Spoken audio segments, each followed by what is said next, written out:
few days ago, we revealed the pedal design we've been working on for the last months. If you still haven't watched it, we recommend it to understand better this video. You'll love it!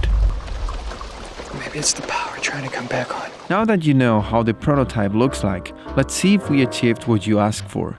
Is it easy to clean? Yes, no holes, no slots. And so, it is not affected by dirt or bumps. Is it flat?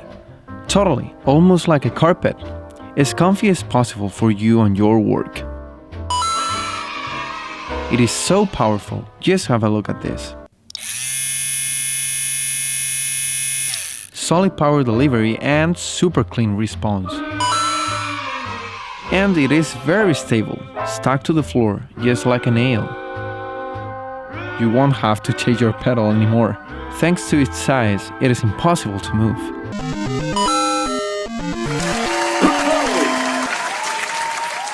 So, our next step is to see how it feels in a real work.